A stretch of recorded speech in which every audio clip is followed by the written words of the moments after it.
Okay.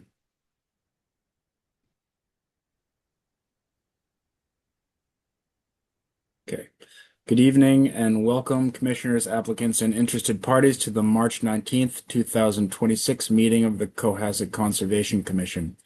My name is Chris McIntyre, and I'm the chair of the Cohasset Conservation Commission, and I'll be running tonight's meeting as we implement the Massachusetts Wetlands Protection Act, Chapter 260 of the Cohasset Bylaws governing wetlands protection, and Chapter 263 of the Cohasset Bylaws governing stormwater management. The Conservation Commission meeting is now open and in session and is being held via Zoom. Public questions or comments are encouraged to be submitted in writing using the Zoom Q&A feature and should include your name and address. The chair may invite verbal comments where clarification would be helpful. Comments should be limited to 3 minutes. Present this evening on behalf of the Conservation Commission is the town's conservation agent, Charlotte Pechtel, as well as the Conservation Administrative Clerk, Melinda Wall. We'll now take a roll call vote of commissioners. Please respond by repeating your name and saying present. Tom Bell. Tom Bell, present. Steve Magnell. Steve Magnell, present. Kathy Berrigan. Kathy Berrigan, present. Sanji Fernando. Absent. Will Ashton. Will Ashton, present. Chris McIntyre, present. Tonight we have a quorum of 5 commissioners. All right. No minutes to approve. Hearings continued. Show cause hearing for 0 North Main Street for buffer zone alterations is continued to April 16th, 2026. First public hearing tonight is NOI 26-02 for 88 Doane Street to pave existing gravel driveway within 200-foot riverfront area and bordering land subject to flooding for Norman, continued from February 26, 2026. Good evening, everyone. Hi, Can everyone hear me? John. Yes, hi, we can hear you. Hi, Adam. Awesome, great. Hi. I'm just going to share my screen here before I start. Okay.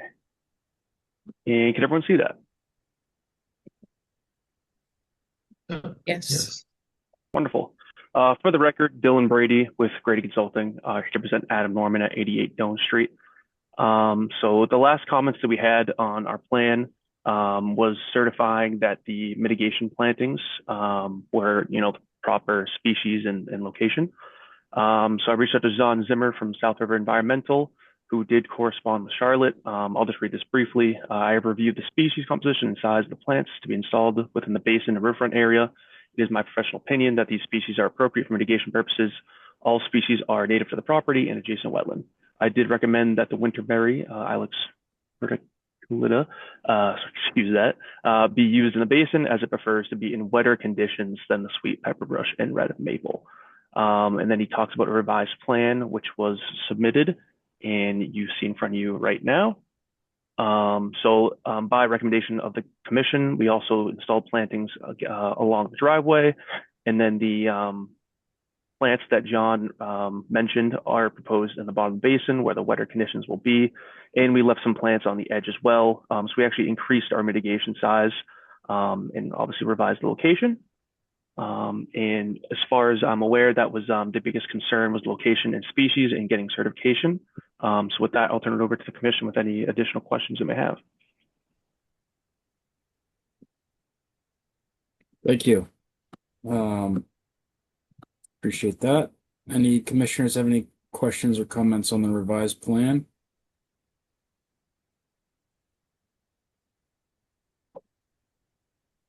Yeah, I'll just go quick. I think this answers at least my concern about the dispersion of the plants.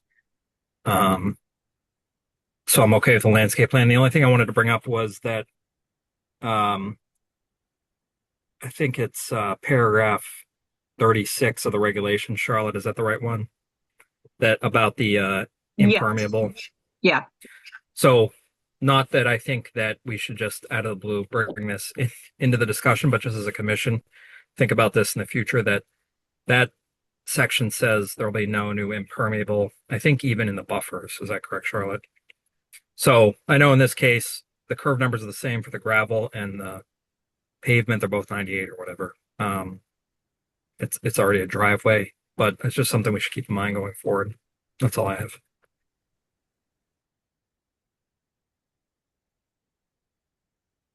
Thank you.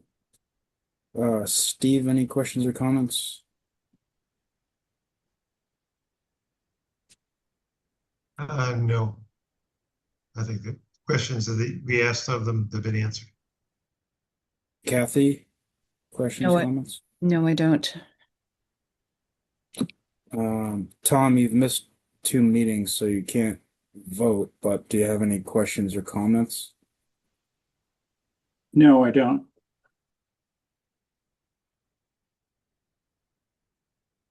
Charlotte, do you have anything you wanted to add? Or questions, comments? Yeah, so just had a brief email follow-up with John Zimmer, the wetland scientist, and just asked about spacing off of the driveway, because the tree species that are being proposed are red maples, so 10 to 15 feet offset from the gravel diaphragm is recommended, just for the long-term planning for driveway maintenance. So you don't want to plant them too close to the driveway. And then John Zimmer recommended putting the shrubs in front of the trees. So setting the trees 10, 15 feet off and then putting the shrubs in front. So I drafted some conditions for that. Okay. Oh, Well, I and don't I'm sorry, have the any- last comment was a native seed mix. Sorry, Dylan. So in between the plantings, putting in a native seed mix, John Zimmer recommended the wildlife conservation seed mix from New England Wetland Plants. Okay. Well then, with that, do you want to present your draft conditions? Sure.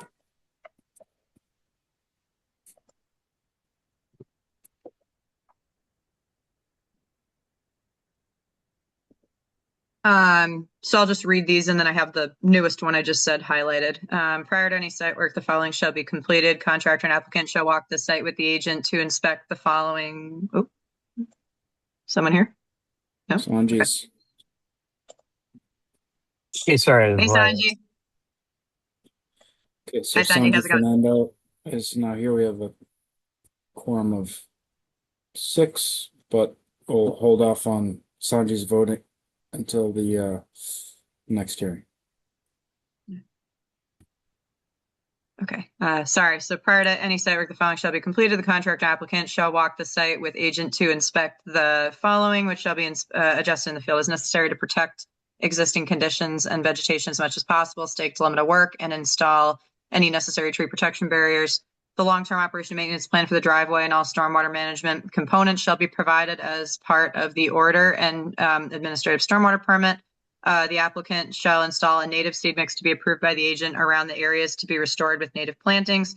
Native trees shall be planted at least 10 to 15 feet from the driveway and stormwater diaphragm, and native shrubs can be adjusted in the field with the agent to accommodate for this offset.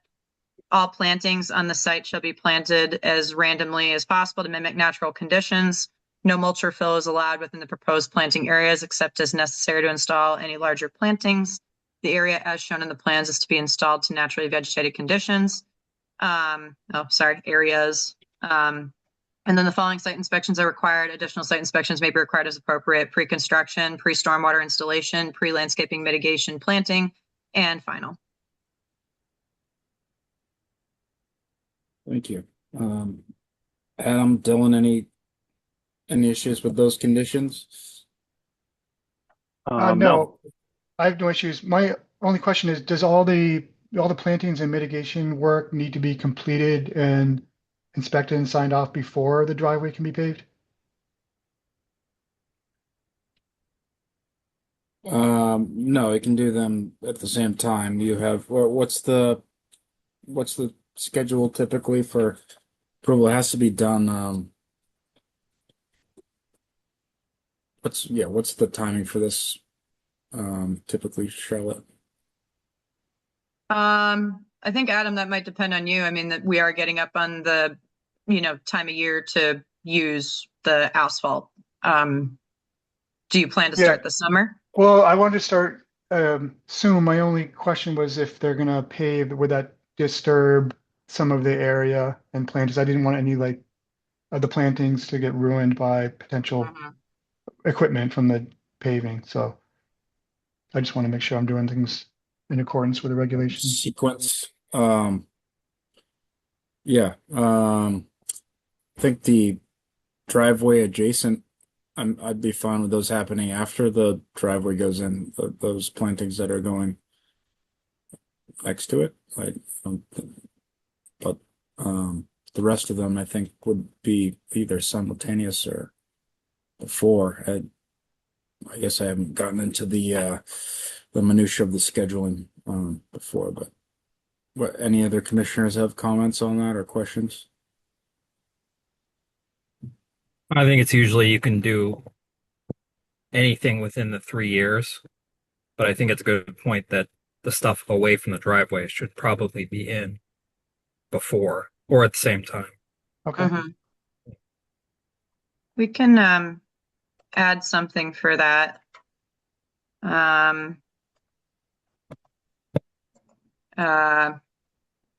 Well, 3 years it has to survive after planting for 3 years.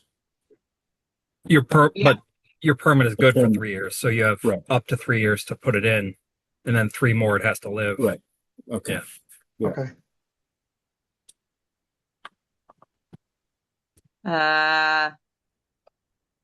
Plantings along the driveway shall be installed as quickly as possible.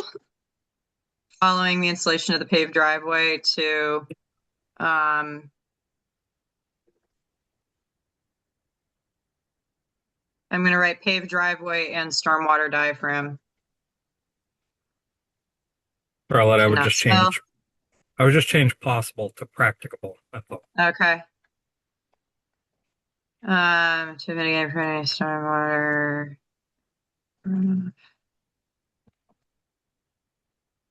Does that sound okay?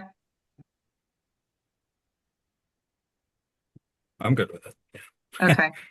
Everybody else? Stormwater, the plantings along the driveway shall be installed as quickly as practicable following the installation of the paved driveway and stormwater diaphragm to mitigate and prevent any stormwater runoff pollution. That's fine. I mean, it'll take a while for the plantings to come in, but just to make sure you get that vegetative buffer in as soon as possible so it can start, establishing itself. Yep. Buffering. Yep. Okay. Last round. Any other questions or comments?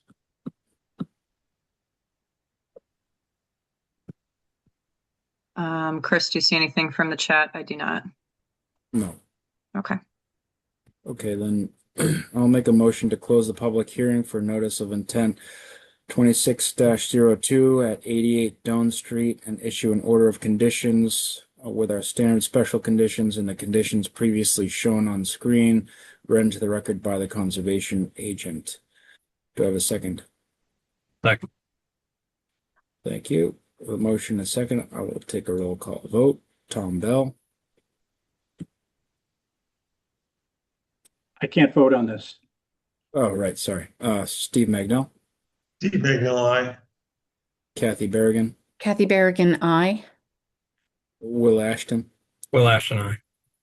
and Chris McIntyre, aye. That vote passes 4-0-0. And we also need a variance. I make a motion to issue a variance for notice of intent 26-02 at 88 Doan Street for greater than 1,000 feet of alteration within the 200-foot riverfront area to complete the work as shown in the approved plan. Do I have a second? Second. Can I just add? Can I just add to it? And for installation of impermeable surface. Yeah, I actually have a second variant. Oh, it's a different one. Okay. Yep. Good then. Sorry. With a motion and a second, I'll take a roll call vote. Steve Magnell, Steve Bagnell, aye. Kathy Berrigan, Kathy Berrigan, aye. Will Ashton, Will Ashton, I. And Chris McIntyre, aye. That vote passes 4-0-0. And I'll also make a motion to issue a variance.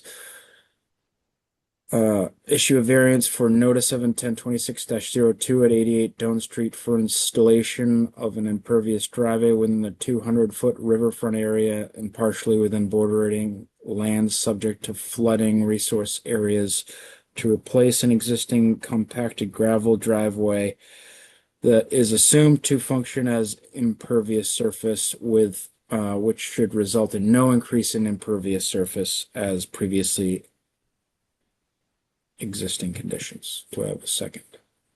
Second. Thank you. With a motion and a second, I will take a roll call vote. Steve Magnell, Steve Magnell, aye. Kathy Berrigan, Kathy Berrigan, I. Will Ashton, Will Ashton, aye. and Chris McIntyre, aye. That vote passes 4-0-0. Thank you. And we also have the enforcement order. Enforcement order for unauthorized driveway alterations at 88 Down Street, for unauthorized alterations within the 200-foot riverfront area. I make a motion to lift the enforcement order for 88 Doan Street. Requirements specified in the enforcement order have been or will be completed. Should we hold on this or? The requirements were to submit the notice of intent, so. Okay. Yeah. Do I have a second then? Second.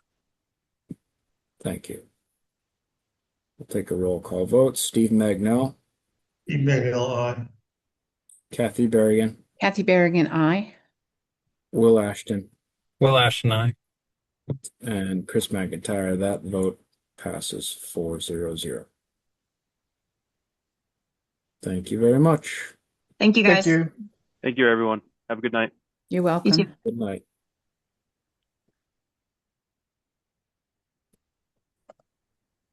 Next up, we have RDA 26-03 for 220 Atlantic Ave. I'm going to read this into the record. In accordance with Massachusetts General Laws, Chapter 131, Section 40, the Cohasset Wetlands Bylaw and the Cohasset Stormwater Bylaw, the Cohasset Conservation Commission will hold a remote public hearing via Zoom. Webinar ID 845-2342-7070, passcode 767254, on Thursday, March 19th, 2026 at 6:30 p.m. for request for determination of applicability 26-03 to replace existing float and gangway in the same footprint as the current structure in the FEMA floodplain in Little Harbor at 220 Atlantic Ave for John and Kate Dickey. The public is invited to offer input by attending the meeting or emailing cpechtel@cohassetmass.gov. Hi, John. Hi, Keith. Hi there. Should I jump in? Yes, and can you guys Great. introduce yourselves for the record, please? Yeah, for sure. I'm John Dickey. It's nice to meet you all. Thank you so much for your time. Keith. Keith Wallow from Harbormorn. I'll go ahead and start the conversation. Thank you again for your time. We really appreciate it. My wife, Kate, and I are the owners of 220 Atlantic Avenue, and we're here to discuss the replacement of a seasonal float and gangway. So the existing float and gangway were originally installed by my grandparents in the 1970s. And so for the last approximately 50 years, our family has maintained the existing setup. My grandparents, then my mom, and when my mom passed away a few years ago, I've become the steward of the property. So the float has been honestly kind of hanging on by a thread for a while, and we ultimately have determined it's past its useful life. And so we've hired Keith to replace the existing float and gangway for us, just given his expertise and his experience working in Cohasset. He's obviously here tonight to address any questions, but the replacement will be put in the same location with the same footprint, and he will take both the float and the gangway out seasonally, and they'll be stored off-site. So I had reached out to Charlotte to see about a 10A permit, and she asked us to present this RDA just to make sure we had all the right permits in place. Charlotte's been super helpful with this process and has been supportive of this plan. And Charlotte and Keith have walked the property together. So I'll stop there in terms of the intro comments. Charlotte or Keith, feel free to chime in with anything I missed or they're here to answer questions. So I'll apologize for being Colleen Blissful Wallow. That's my wife, and I'm using her computer. Um, Pretty straightforward. It's just a ramp and a float. The only thing that's going to change at all is the two brackets that hold the ramp to the ledge have pretty much rotted through. So we're going to replace those two brackets to hold the ramp. But other than that, it's, like I said, pretty straightforward. It'll be coming back to my yard for winter storage between November and April of every season. So you'll motor it out, or how we get it out? Yeah, under the bridge. Okay. And around to Parker Ave, and then we take it out by trailer. Okay. And just for clarification, this is a float that does not sit on the mud or the mud flat, or is it always floating? Yeah, Keith, you want to talk about, you guys all went out and you could. Yeah, we measured it out with a tape, and when we get out to where the float will be located when the ramp is installed, there was still water underneath it. Mhm. There was some ice too, because it was the middle of the winter, but there was water under the ice. Okay. Yeah, it's a little bit of I haven't done one of these since it's just kind of more or less grandfathered in, I'm guessing. So, would there, I'm not exactly sure how we would proceed. I'm guessing I don't know. Other commissioners, Tom, do you have any comments on this one since there's a former chair? I'm not sure. Yeah, I'm not sure either, but it seems like if it does sit on the bottom at low tide, this would be an opportunity to extend it a little bit so it doesn't. So, and you said you walked out there. Did you go out there at a low tide, or you just walked out there and at random? No, we were at Moon low tides, and like I said, I took a tape measure, and one of my guys went out and stood where it would be, and I sent the pictures to Charlotte. Okay, then I don't see any reason to worry about this, Chris. And the float and the ramp were on site when John first talked to me, and when Charlotte and I did the site visit just recently. So you could, she has the pictures. She took pictures while she was there, so you can see that. I mean, the float was totally taken apart and just a big pile of mess. We cleaned it out after Charlotte met with us, and the ramp is still there. So I mean, it's all was pre-existing. Thanks.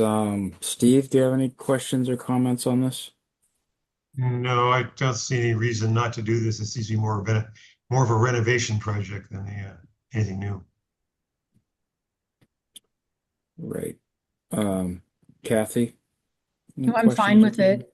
No questions, and I'm fine with this. Yeah. Okay. Thank you. Will? No questions or comments. I'm on board with what everyone else said. Sanji, welcome. Questions? Thank you. comments? No questions and comments. Okay. Charlotte, did you have any conditions drafted for this? No, not for this one. It seems pretty straightforward. I mean, unless we want to add our special condition, obviously that the float, obviously has to be stored somewhere not in the salt marsh, and there's no salt marsh in this particular area, so I'm not too concerned if we put that condition in or not. It's also in our regulations. Okay. Um, well, yeah, let's put that in. But if it's for any reason, even during construction, there can't be anything on the marsh or whatever habitat resource area is in this area. It's not marsh, so I don't have the near map in front of me, so I don't know what that coastal bank looks like. Is it just bank?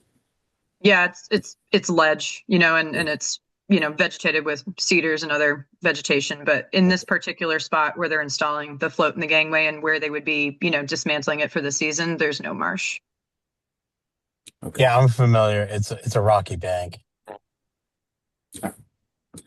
Well, then I'll make a motion to close the public hearing for RDA 26-03 at 220 Atlantic Ave and issue a -2, -3, and -6 determination of applicability with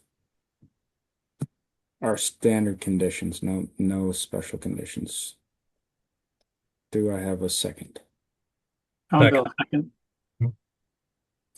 Thank you. I'll take a roll call vote then. Tom Bell, Tom Bell, aye. Steve Magnell, Steve McNeil, aye. Kathy Berrigan, Kathy Berrigan, aye. Sanji Fernando, Sanjay Fernando, aye. Will Ashton, Flash and I. and Chris McIntyre, aye. That vote passes 6-0-0. Thank you very much. Thank you all. Thank you for your time. You're welcome. Thank you, guys. Thank you. Have a good night. You too. Bye.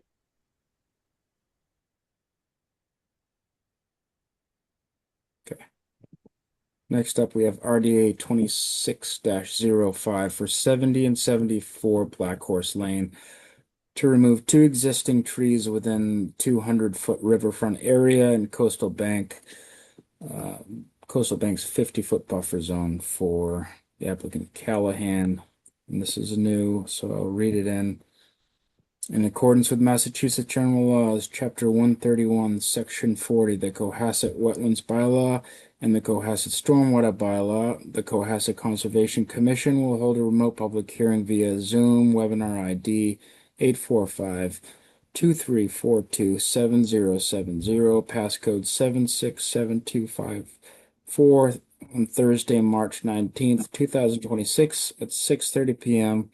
for request for determination of applicability 26-05 to remove 2 trees in the 50-foot buffer zone to Coastal Bank and 200-foot riverfront area at 70 and 74 Black Horse Lane for Steve Callahan. The public is invited to offer input by attending the meeting or emailing cpectel@cohassetmass.gov. Hi, Steve. Hi, Brad. Good Hi, evening. Brad. Good evening, members of the commission. Brad Holmes from ECR. Along with me this evening is Steve Callahan for his property at 74 Black Horse Lane. We've submitted an RDA application proposing the removal of 2 spruce trees, which are located along the property line of 70 and 74 Black Horse Lane.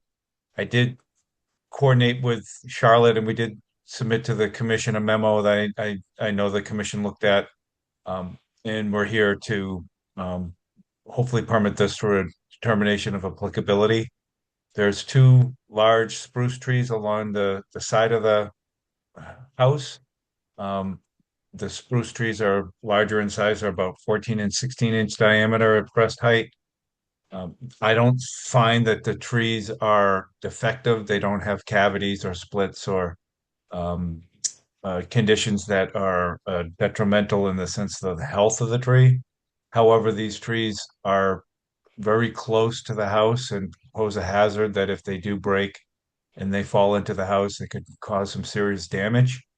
The situation now at 70 and 74 Black Horse Lane is that they're working on finalizing landscape activities for both properties.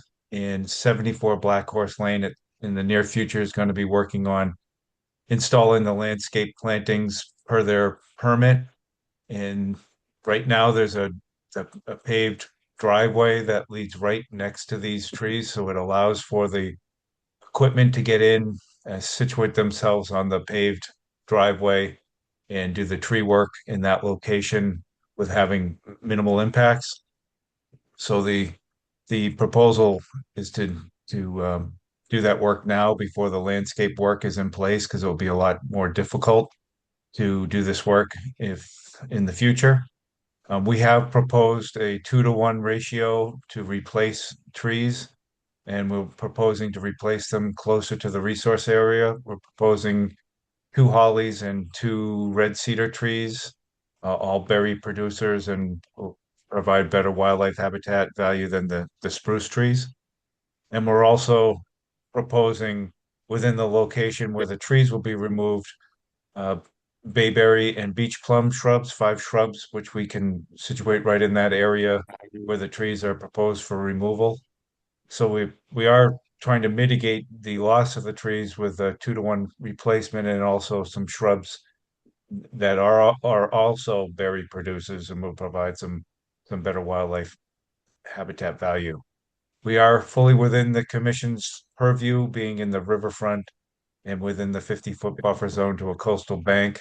The bank is an armored seawall, but nevertheless, we're in the 50-foot buffer. All occurs within historically an existing maintained landscape area. So with that, I'll bring it back to the commission and take any questions you may have. Thank you, Brad. Yeah. Hey, Details. Chris, Yeah. I have a question. Like, I'm trying to understand. Like, your stated testimony, Brad, is that these trees are healthy and condition, like great condition. So are we trying to decide like we should cut these down because there might be a chance that they fall over? Like, I'm struggling with this. Like, why cut these trees down? They seem, by your testimony, completely healthy. They are healthy. I'm not saying that they're diseased. There is ledge in the area, so you can see the roots, whether that is from some past wind damage or that's just shallow rootedness. The intent is to remove the hazard from hitting the house. If you see that, What is the hazard risk? Like, I don't know how to grade the hazard risk. Like, you give me Go nothing back to here. that Like, picture. yeah. So if the house is 100 feet away, the trees are within the radius that if they fell, they would hit the house.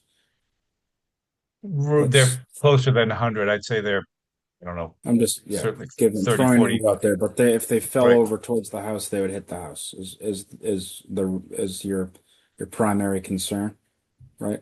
That's correct. Due to the location of the trees creates the hazard, not the trees themselves. If the trees themselves were were in a different location and there wasn't a target around, then I But- wouldn't classify these as hazardous trees. But does that mean we have to cut down every healthy tree within striking distance of a house? Like, I'm worried about what precedent we're setting here. I don't think well, no, that's not the proposal here is to remove the hazard because we have the operation of the ability to do the work because of the landscape work planned. So we're cutting down the trees because of the replacing- landscaping plan, or we're cutting down the trees because a tree could fall in the house at any time. the proposal is to remove the hazard from the property. The I'm not timing seeing the is- hazard. Like, I'm struggling with the hazard. Like, is every tree that's could fall at any point in time against any house a hazard? Yes. Hey, Brad, could I chime in? Can you hear me? For sure. Good evening, members. This is the property owner, Mr. Callahan. Steve Callahan, 74 Black Horse Lane. So just to kind of clarify, what started this was I just moved in and got my homeowner's insurance. And then shortly after, they sent a home inspector out, and he does his report. I'm sure, they do it on every home. But what he notified me of, he said, Steve, I have to make note of these 2 trees because of the closeness to the house, the height of the trees and the distance. And he said, if I put this, when I put this note in, when I turn it in, you're gonna get a letter from the insurance company and they're gonna not insure this, or they're gonna request that they be removed. So that's really what started it. And I That's mean, helpful. That's very I- helpful. I'm curious though, was there any input actually from the insurance company, or was that kind of a speculation on his behalf? And we're interested not only on this case in particular, but if that's like a trend that we should be aware of. I would say it is trending. I mean, I have one other case that happened, and I think what Or the do you have insurance that company, documented? Like, have they written that down in their determination of risk or some determination, or is that conjecture or hearsay so it's from in what the he told you? report. Oh, I'm sorry. So this guy he's a third party. He does the report for the insurance company, and I don't have a copy of his report, but he told me how this would play But out. you don't have And a determination from the insurance company that they won't insure you because of these trees, do you? Or if you do, can no, you? so what happens, because it was a new policy in a new house, they wrote it. Then they have the inspector come, and he said, this won't show up till next year when they go to renew. You're gonna be notified that, about these trees, and they'll want them down, or I guess When they you can. say you will be notified, like, do you have a preemptive notification? I met him out there. It was just my I walk know you with met him him. out there, but like, there's nothing written down, right? In his report. I'm No, his just telling- report that you haven't seen, and you haven't Yeah. seen from the insurance company that they're going to preempt your insurance determination. Like, we have nothing written down. I just want to be clear. Like, Yeah. No, I don't have his report. That's correct. Okay, thank you. Sanjay, thank you as well. I hear what you're saying in terms of these being healthy trees and not wanting to set any precedent. But let's hear from the rest of the commission. Steve, do you have any comments or questions on this particular situation? I don't have a comment on the trees themselves. I think that he's right to note in the current environment, it seems, for homeowners insurance is getting stricter and stricter as far as things that may affect your house or even your neighbor's house. So I have no qualms with them removing those trees. I have a different question. Of course, there's nothing we can do about it right now, in the fact that you're replacing two very, very large trees with a lot of mass and a lot of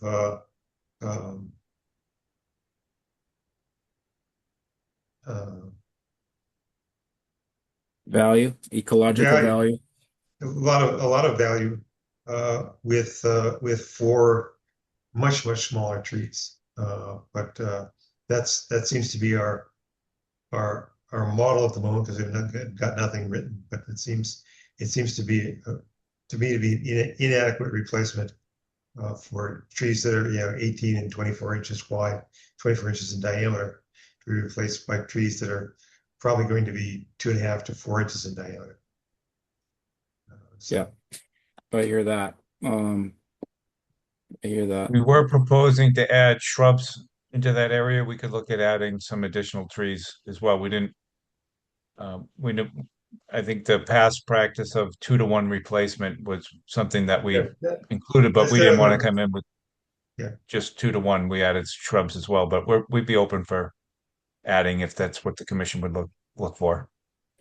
Okay, let's see. Tom, any questions or comments here? Yeah, I've seen a number of articles about insurance companies doing just this very thing, looking at trees that are close to houses and either raising people's rates or denying them insurance entirely.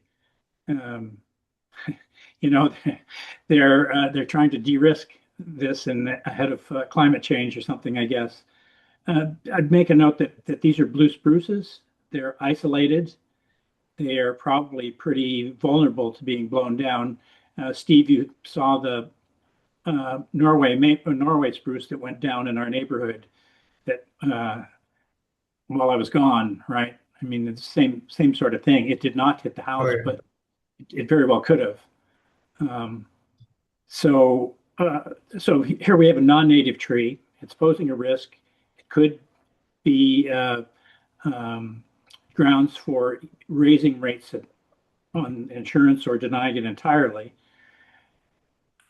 I agree with Steve that this is kind of these are big trees, and we're getting some little trees to replace it. It would be I think I'd be in favor of seeing more of those cedars and I don't know, holly's not.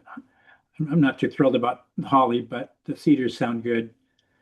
At the same time, I do hear what Sanjay's saying, and I think this is important for us to consider, is that we are going to set a precedent here if we do this. And I would feel much more comfortable if Mr. Callahan did have a letter from his insurance company notifying him of their concerns about their calculation of the risk of these trees and whether they're going to give him insurance or whether it's going to cost more. So I guess I'd feel more comfortable if Mr. Callahan were to go to his insurance company and actually present some documentary evidence that they are going to penalize him for this. Mhm. Thank you. I think you understand that we're in a little bit of a tough spot here. That if we do take the view that any tree near any house that could fall at any time, we're going to have half Cohasset coming beating on our doors wanting to cut down their trees. So we don't want to do that. Mm-hmm. Kathy, how do you feel about this? Well, I think I understand the situation and why they would want to take those down. I agree with Tom that it would be a good idea to get that in writing, just for backup for Mr. Callahan and for the commission going forward. And I love blue spruce and I hate to see them go, but I understand the situation. Okay. Will, any questions or comments on this?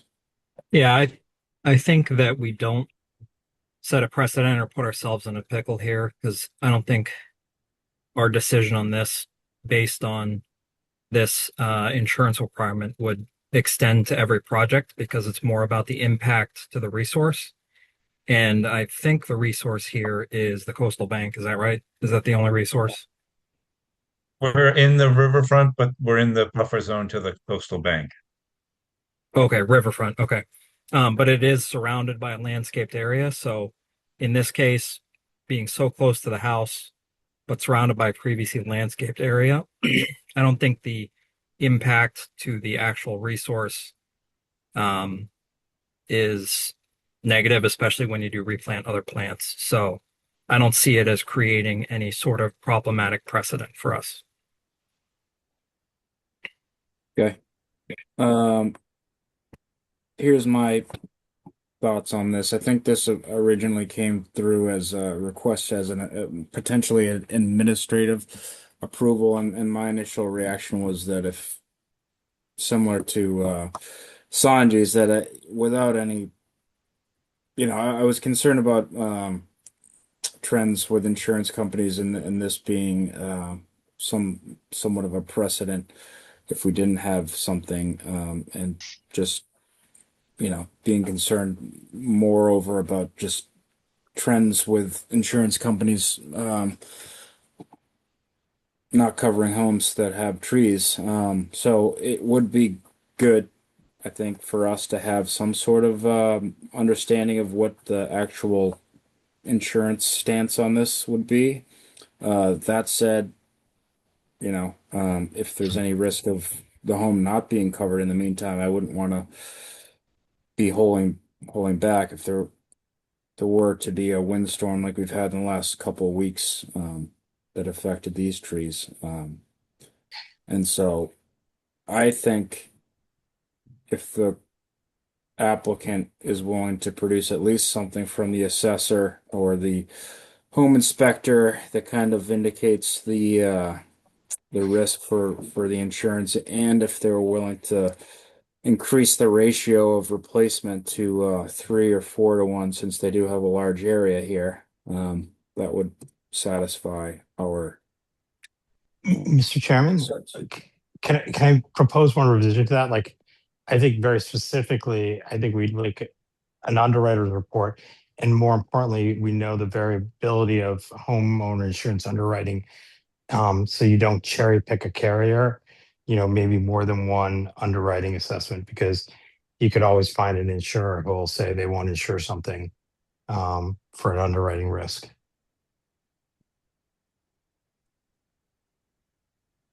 You're speaking in terms that are somewhat outside of my Like my when purview, you get though. insurance, like there's an underwriter who says like this is the risk, and like I'll either Sure. take the risk or not. Like you can always find someone to say like I won't take that risk.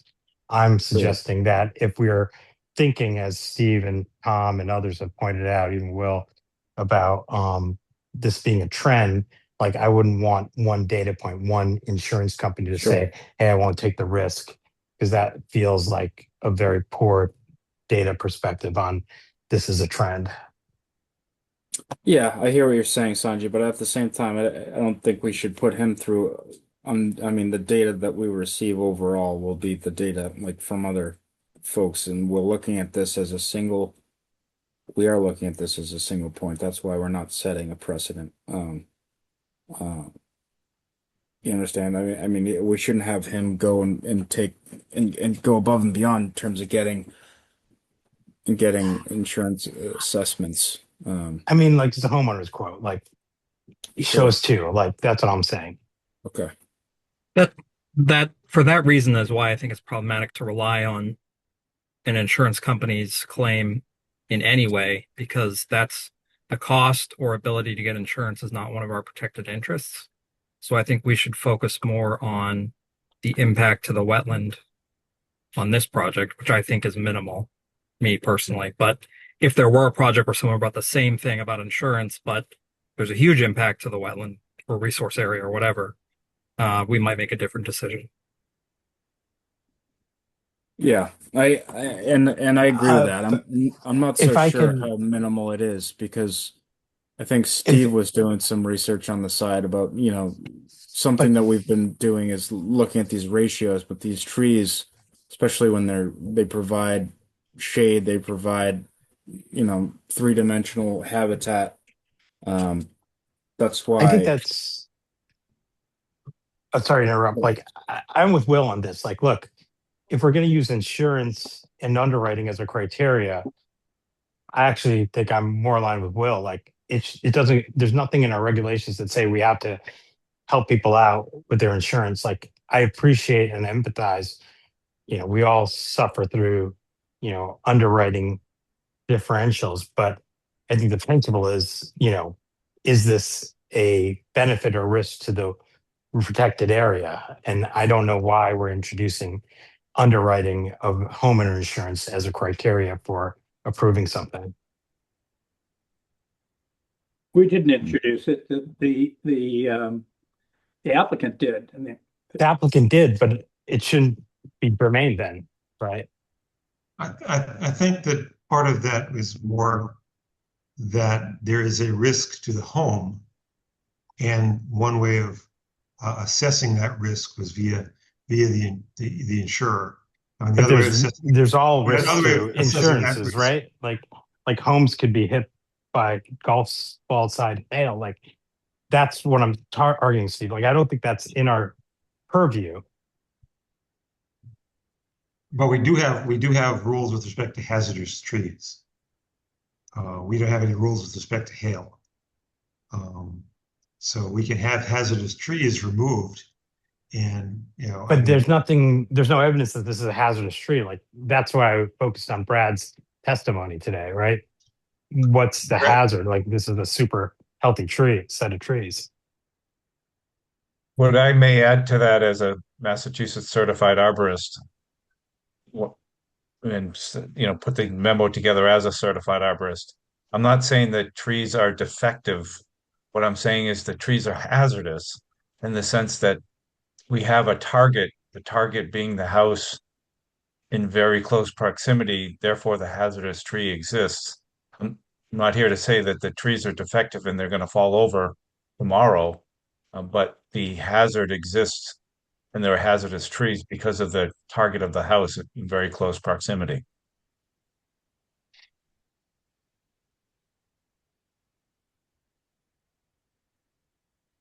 Yeah, I hear what you're saying, Brad, as well. It's like it's like Sanj, it's like I'm climate change is the struggling with hazard. that comment, Brad. Like, you're an arborist. Are you saying that there's a probabilistic risk in your qualified and your sworn testimony today that this tree will fall down? Like, I think I'm not sure. Like, you could articulate evidence to the health of the tree. You can't tell me the probability of the tree falling on the house. No, you're correct. But So then it's that's what I'm like. I think the scope of your your expert evidence should be in the health of the tree, not the probability of it hitting the house, which is an underwriting decision. well, no, what I'm talking about is a hazardous. First, No, we but have to you're have a talking about the target. hazard of the tree. Like, that's what I'm arguing. Like, you're not an underwriter. Are you an I'm not an underwriter? Are you an insurance actual? adjuster. Yeah. So No, what I'm that's the saying is scope of that your evidence But as again, an expert. the guys, if the you let me project in finish, front of us, no matter what the reason they want to cut down the tree is, if it is a risk, we can possibly take it into account. They want to cut down true trees and they want to mitigate it with some other plantings. No matter what the reason is, our job is to determine the impact on the resource given that project. I don't think Brad's opinion on how dangerous the tree to the house is really weighs on that. It's taking out two trees, putting back other plants. Well, if we're trading 2 large trees for 3 or 4 small ones and some brush, then there is an impact to the resource, a significant one, a significant loss. So, and That's what we should be looking at. If that's all we're going to weigh here, then it seems logical that we're going to deny this. Yeah. If that's what I would say, is that's the only part we should be. Oh.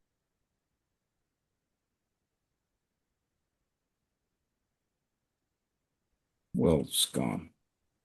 Okay. Picking up where Will left. So, right. Assurance trends aside, we're looking at strictly the resource impact. If these two trees are,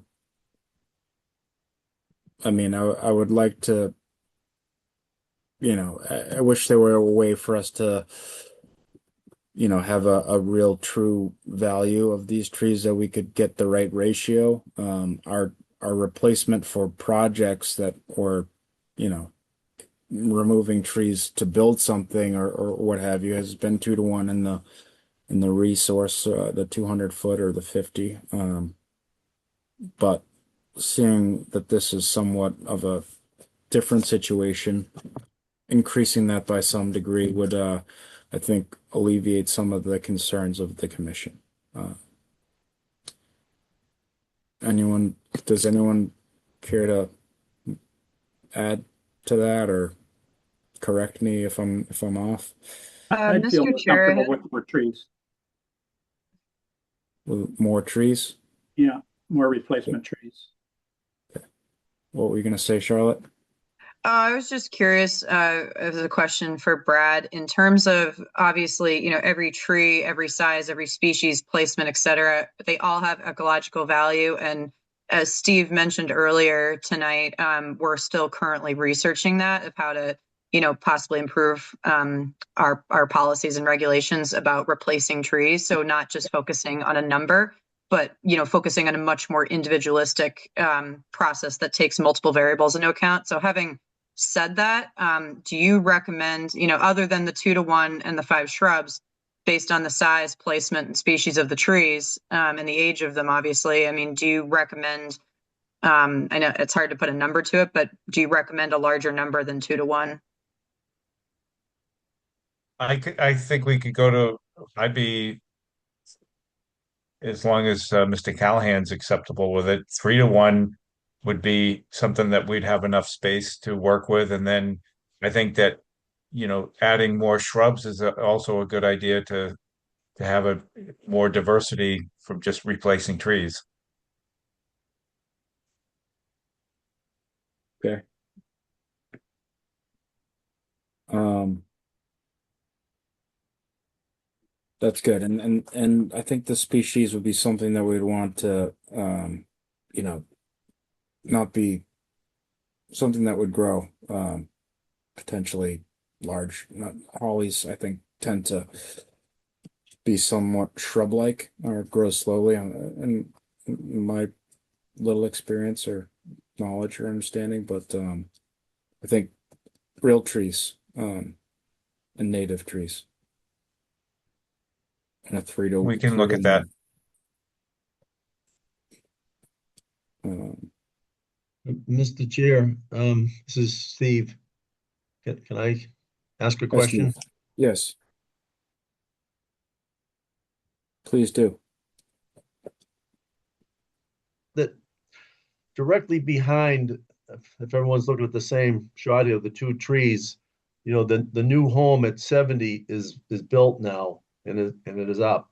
And those two trees that we're talking about are pretty much on the property line. So that my neighbor is going to have the same issue because if they fell towards my house, they're obviously going to hit it. And if they went the other way, they're going to hit his house. So I just want you to know I spoke to him and he's very much in favor of the same thing. I mean, he isn't even ready to go for insurance yet, but he's going to have the same issue. And then, So if you both do 2 to 1, then we get 4 to 1 total for these two trees. So that'll yeah, well, I don't have a problem adding if that's the commission's wish. And the last thing is the other reason we're trying to do this now is we're not going to be able to get in here when his home is complete, which is, I mean, they're doing landscaping starting this spring, and he's got a pool in the backyard. And there's going to be very limited access to get back here after this spring. So that's sort of the reason we're trying to push things here is to do this when it's accessible. I understand. That's all. And I don't have a problem if the commission and Brad, you want to add some more plantings, that's fine with me. Thank you for that.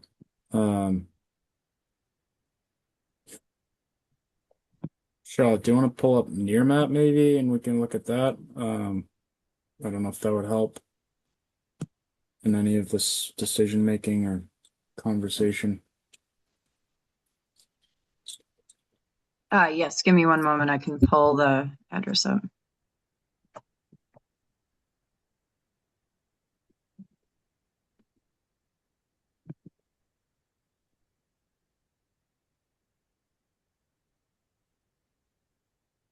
Hold on one sec.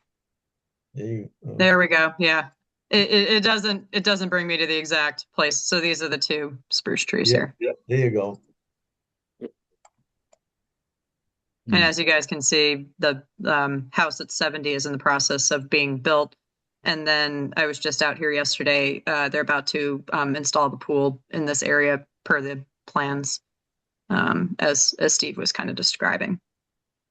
Can you circle the area where the replacement trees are going to go? Yeah. I think right here, right, Brad? Right, we're trying to get them closer to the resource. Yeah. So like kind of like over here. Yes. Yeah, I think that's a really good idea. If they're isolated, then they're of course vulnerable to being blown over as well. And so if they're part of an existing grove, I think that's the way to go. And if you can just extend that a little farther to the southeast, maybe then that's what we might be happy with. Extend it by putting in more trees. Yes. Wait, this way. Yeah. So I think that's a good place to be doing it. There's already habitat there. You're just enlarging existing habitat, and I think that's a good thing. right now those trees are somewhat of an isolated habitat. No doubt there's birds that live in it and use it for shelter and maybe even nesting. But I think by adding your replacement trees adjacent to what's already an existing forested area, that's an improvement to the resource. Okay. Also, cedars do grow to be pretty tall, correct? So that would help, like if you choose a species like a cedar that grows really tall, that would replace the wildlife habitat in time with the height of these spruce trees, and how that this tree is definitely really tall in this area. So replacing that as wildlife habitat, I think is really important there. Yeah, I mean, some of the impetus for this is climate change, right? I mean, that's why the stronger winds, the insurance companies are picking up on that, and they're having this. So we want also whatever trees that are being planted are native and resilient to climate change, whether it be drought or wind or what have you. So I think there should be some consideration and maybe some even reflection of that in our native tree list. But Charlotte, I know that you just went through that, took that course or whatever class. So maybe you can work with them in terms of identifying the appropriate species for replacement. And Yeah, I was if gonna I could say, there's add, like, definitely a lot of species. if I could Oh, add, like, I think this is a great plan. Like, think about Brad, like, I know it came after you a little bit, but like, think about a very aggressive plan to convince us that you're expanding the resource area and not driving this from an underwriting perspective. I think that's my concern. And if I could, I don't know if Will's back on, but just maybe to echo some of Will's concerns, like this should be about the resource area and what is the plan to improve that resource area over worrying about an underwriting decision, insurance underwriting decision. I got it. I hear you. Thank you.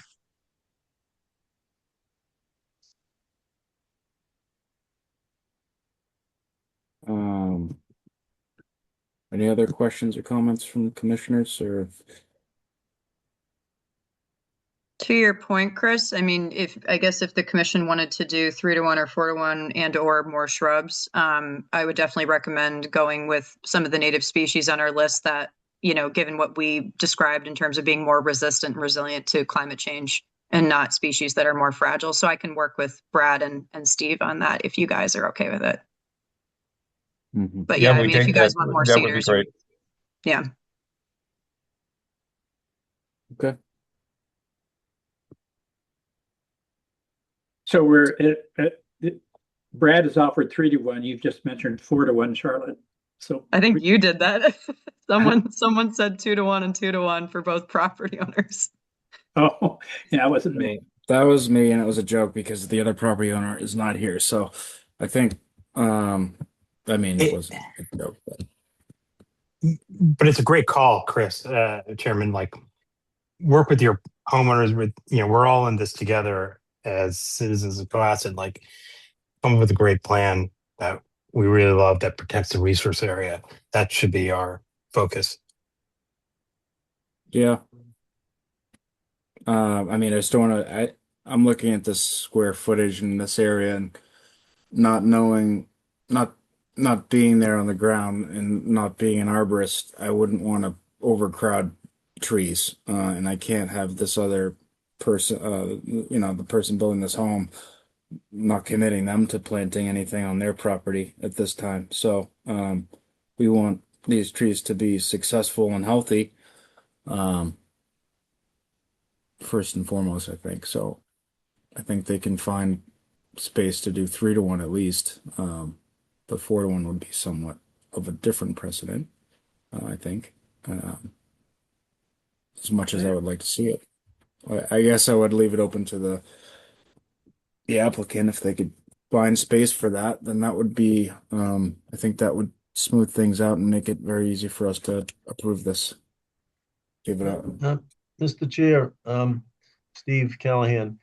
I Yes. don't know if you remember, Charlotte, but on my landscape plan, I have 10 more trees that were scheduled along the property line between my house and 70. And the commission also approved his plan, which he has the two plans weren't coordinated, I guess is what I want to tell you. And I think there's an opportunity to take the 10 that I'm gonna put in and put them wherever. I spoke to Charlotte at one meeting out there, said, maybe we'll stake them and, we'll put them wherever you want, really. They were sort of designed to screen the property line, but he also Well, has let's keep those. Let's keep those, and we're just Yeah. talking. We're not trading horses, as Eric Eisenhower would have said. We're talking about the two trees that you're proposing to take out. Your landscaping plan was approved, so it should stay as is in terms of the number of trees for that. This is a separate issue. So we're talking additional trees, not the 10 that were approved.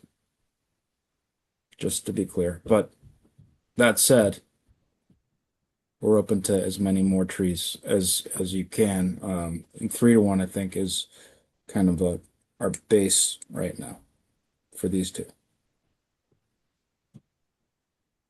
Does that sound acceptable? that's fine with me. Okay. Um, well then, does anyone care to make a motion at this point, or does anyone have any further questions or comments? Should I'm not opinionated strongly, Mr. Chairman, but should we see the plan before we make a motion to vote? Yeah, sorry, Sanjay, I can pull that up again. Or no, the new plan. The new plan based on Oh, the I feedback. see what you mean. Yeah. That's definitely commission. Yeah, what your discretion, obviously. Do you want to ask for a continuance to see the plan? Like, this is the plan that was submitted.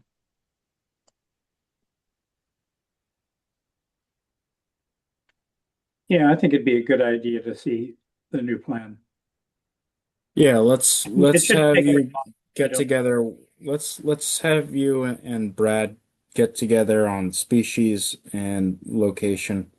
I think that would be probably a good idea. And since it's only March 19th, there's still plenty of time for planting. Yeah, I would agree with that if the applicant's okay with it.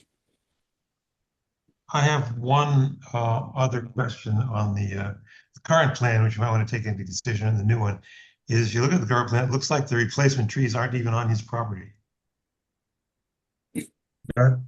That's why we filed it for both 70 and 74, because the spruce trees are just on the property or maybe just off the property. That's why we covered them both. The lawn, So it is. it's try to use the lawn It should area. be further on. So that's why we covered both properties in the RDA. Does this have the acquiescence of the other property owner? Yes, I can provide an email to the commission on that. Okay. Terrific. Could you excuse me for just a second?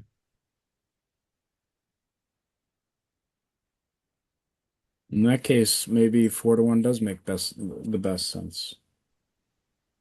Right? It does. Okay. So if we can do that and continue and find placements for those trees, then and species that will, I think, with a little bit of input from Charlotte, with her kind of research and expertise on the climate resiliency of native trees, I think that'll be good if that's acceptable. Brad and Steve. Yes, I'll reach out to Charlotte. Okay. And the next one's when? April. April 2nd. Yes. April 2. Good. All right. Steve, is that okay? Yes. Thank you Okay. for your time. Thank you. for your time as well. Welcome. We'll see you on April 2. Thank you. Thank you. Welcome. Thank Thanks, you. everyone.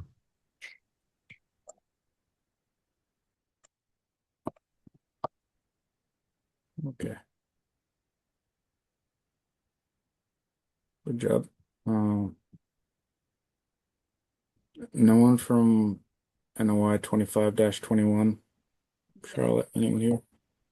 They did request a continuance to May 7th. They are working on an updated habitat management plan for the Phragmites project. So they just needed some more time to work on that. So they continued to May 7th. Okay. What are we in danger of them continuing to the point where we just have to approve them? Or is that not a thing? We just have to worry about people missing. Possibly, yes. So I will keep in touch with all of you on that project. Okay. And confirm your attendance for the 7th. Okay. 7th, the 2nd. Did you say 7th. Sorry, 7th. Okay. All right. Next up for discussion, the annual town meeting, town warrant article, town code conservation commission revision. Charlotte, do you want to discuss what you Yeah. heard from town council in terms of the number of commissioners we can have or should have listed? So the state allows conservation commissions to be no less than 3 and no more than 7. So there's a range in the state law. However, all towns, to town council's knowledge, like they do not represent any town, and they represent a lot of towns. They don't represent any conservation commission that has a range in their town code and bylaws because of a quorum. So if you have a range in the town code, the quorum would still be 4. So even if we wrote 5 to 7, we'd still have to have a quorum of 4. And the point of possibly changing the town code was to change our quorum, just given the anticipation of commissioner transitions. And, as you guys know, July is typically a difficult time for us to have a quorum with vacations and everything. So instead of 5 to 7, which we had voted on in the last meeting, town council does not recommend that. And they want us to either stick with 7 or pick a different number. And obviously they had previously recommended 5, which would change our quorum from 4 to 3. Wait, And, Charlotte, town council said the state law said it's Yeah. a minimum of 4, 3 Or to quorum. 7. Yeah. or what does the state law say the absolute minimum to hold a meeting is? Is it 3 or 4? So the state says in terms of how many members can be on a conservation commission, it's no less than 3 and no more than 7. So the state pretty much gives towns the ability to choose how many commissioners they want. I think I get that. Like, but what? Yeah.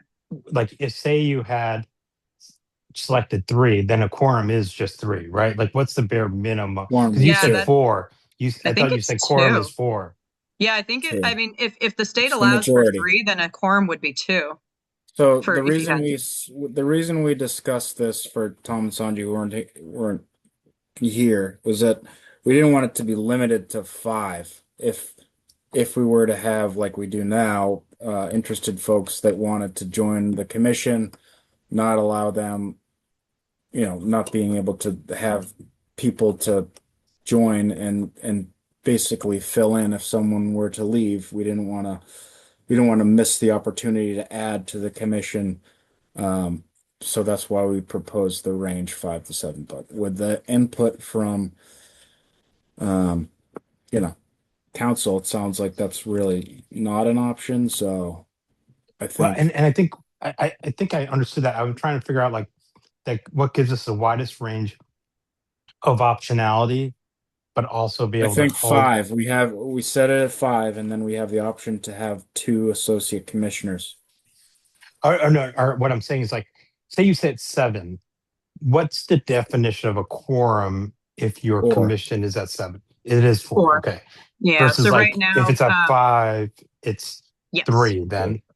Yeah. Okay. So right That's what I now was trying to get at. the town code is stricter in terms of like the town code says that our Conservation Commission has to be composed of 7 members, and we've rarely had 7. So even if we have 5, 6, or 7 commissioners, or even 4, in terms of active members, per the town code, we always have to have a quorum of 4. So obviously with commissioner transitions, that gets really tough, especially since, we all have lives, right? So like we've rarely been 7, at least since I've been here. And when we have, we've only been 7 for a brief period of time before some commissioners transition in and out.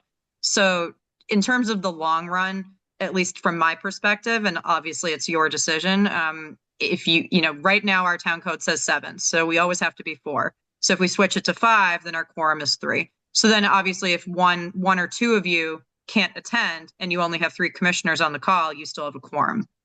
And it's perfectly within the allowable range for the state, which allows Concoms to be 3 to 7. And in terms of the South Shore, all the South Shore Concoms are 7, I believe, except for Weymouth. Weymouth is 5. And town council said that they've also worked with other towns in Massachusetts who have 3 commissioners. So there's definitely like a range depending on where you are and what town you're in. I mean, the majority of the South Shore is 7, but since we're a smaller community, like obviously look at the towns around us, they're bigger than we are. I mean, maintaining a quorum of 4 and members of 7-member board, it's difficult, right? Like we've rarely ever been 7, at least in the last 4.5 years that I've been here. So it's something to consider. You guys can obviously not change anything, no pressure, but if you did, town council's recommending to vote on 5.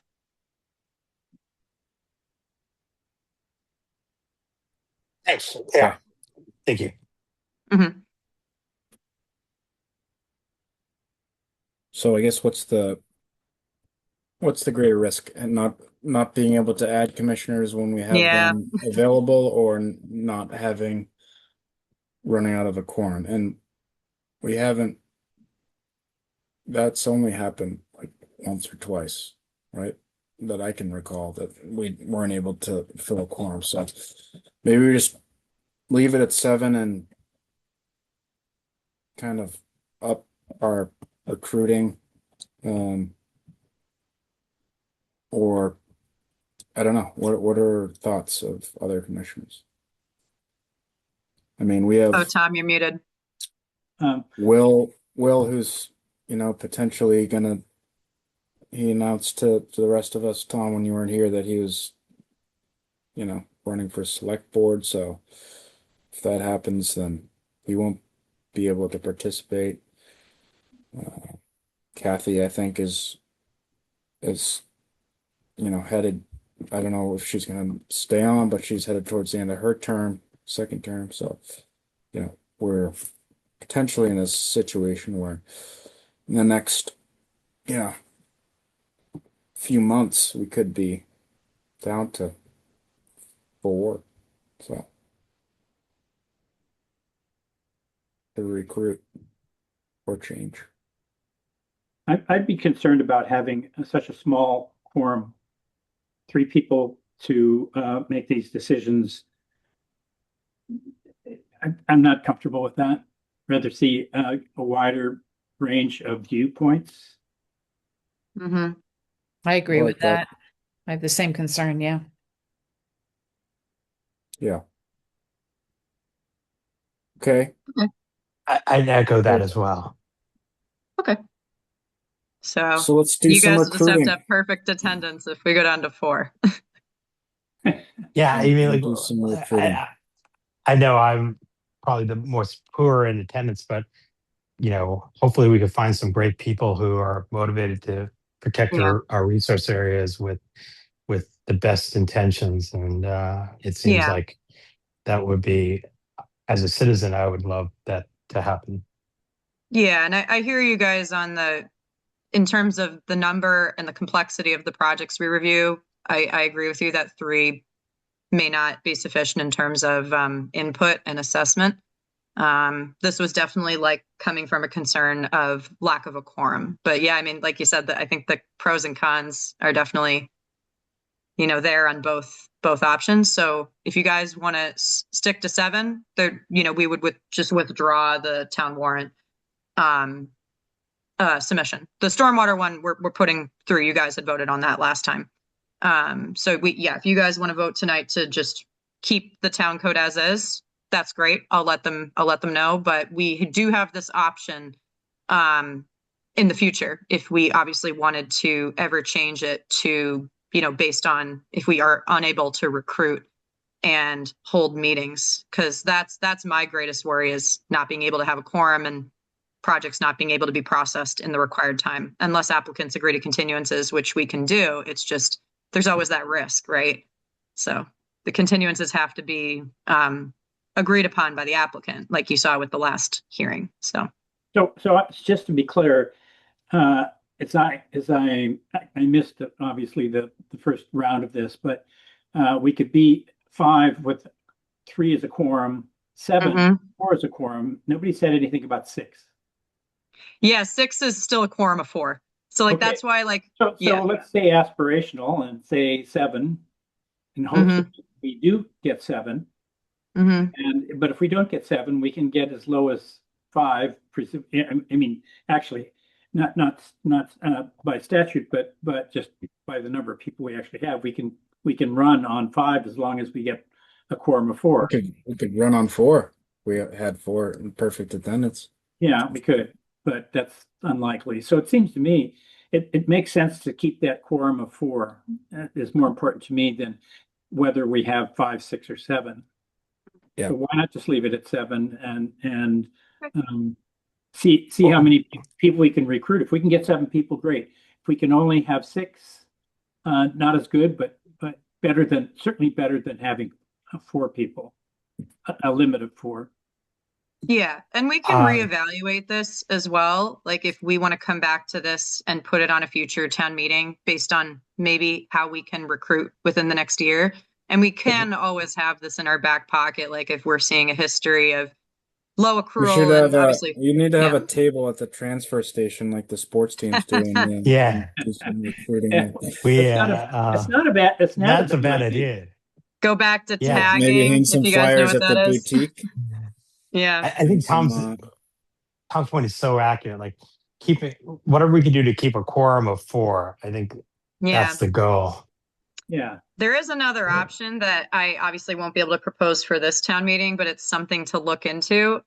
When I was spying on all the other Concoms, some of them have stipends, and I'm not trying to bribe people, obviously, but something to think about in terms of recruitment, and those stipends can be used for travel, things like that. I mean, we try to say that obviously the pull for Conservation Commission is obviously you have a large input on a lot of the projects that go through town, and you guys have access to MACC and all those trainings. If you guys ever want to ramp those up again, the town covers your membership fees and your fees for the courses. But yeah, I mean, again, I don't want to put in that concept of bribing people to be on our board. I'm just saying I've seen stipends for some of the other conservation commissions in the South Shore and other towns. I think we have a great town. I think I wish I did more to recruit, but I think we stick to a quorum of 4. And I know Tom has done probably the most work of anyone to recruit and so appreciate that, Tom. And he's been the most successful, that's for sure. Yeah, 100%. Yeah, for example, I've run out of people to twist whose arms I could twist. I'll try to do a better job. I'll grab some people walking by my house and see if we can get some friends to step up. Oh, well, we do tend to be a little bit concentrated here too, in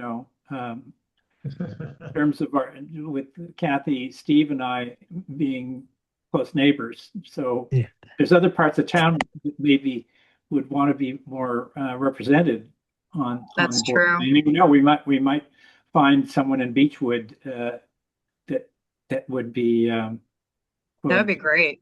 Well, we've got Will. So there you go. Will's on Doan. We got Will. But if he's leaving, that's true. And Chris, I think you had a great idea. Maybe we pick a day and we all, assuming it's appropriate from all the legal regulations, maybe we spend a day just hanging out at the transfer station and pitching people on joining. Yeah. Nice. I do Yeah. that. I know I run Let's- into you guys a lot there. Yeah, let's Let's, dress up as trees. Dress up as trees. Is that what you said, John? Yeah. Yeah, we'll have Very nice. cool jackets made. Leprechaun. Yeah. Yeah.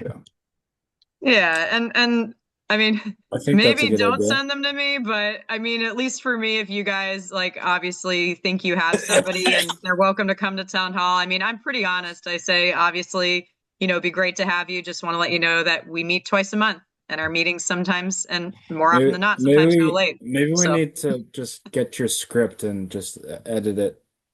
I also have it's very cheesy and I sent it to Kathy, but I do have a recruitment flyer that I can spruce up. My Yeah, first send year, it- I send it thought out. about, yeah. Well, So one thing we- I can mention, like, and maybe this is, I'll be a little bit patronizing, but like, Chairman, like, our meetings are shorter, like materially shorter since you took over. I appreciate that and want to acknowledge that. So I think there's this, like, I know when I talk to people, they hear about how we're on till like midnight and we have to shut it down. I think that's changed. It's been an evolution that I've just kind of I've just added to, and it's been a lot of Charlotte and Melinda kind of streamlining the process, and it's we're also been luck of the draw. We haven't had a lot of these huge projects of late, so be yeah, careful I what you wish appreciate for. that. Well, both of you you- guys have done a great job. Like, thank you. I appreciate Thank You it. guys have Oh. also, and you guys are obviously, welcome to change this anytime, but you guys may remember that, you have offset a lot of typical, tree violations and stuff to me. So I apologize for my backlog, but I am still working on those. And I've already spoken to a few people, walked a site today on one of them that will eventually come before you guys, but I have kind of at least tried to filter these as much as I can. So for larger enforcement matters, those are obviously still going through as enforcement orders, so no change there. But if you guys do ever want to change that process, great. It's just that is another reason why your agendas are shorter, because you don't have 15 show cause hearings on after the public hearings. That's great. I appreciate that, Charlotte. Yeah. That's really awesome. Yes, we do. I'm behind on them, but I will catch up this spring, I promise. What are the ramifications if we don't have a quorum? Aside It from really depends. doubling the number of things for the next meeting? Yeah, like it really depends. So obviously if we find out that we're not going to have a quorum for a meeting, what I would do is I would just contact every applicant and say, due to scheduling purposes, we are unable to have a quorum. Can you go on the next meeting or another meeting that's available for you? And it's definitely dependent on the applicant. But Worst the case ramifications, scenario, they say no, and then yeah, the you timer can't starts, process it. Yeah. and then they just get they're automatically approved within a certain time frame. I Yeah. believe, yeah. I mean, that at least the way the Wetlands Protection Act is written, we are required to review notices of intent and our local stormwater permits within 21 days of receipt.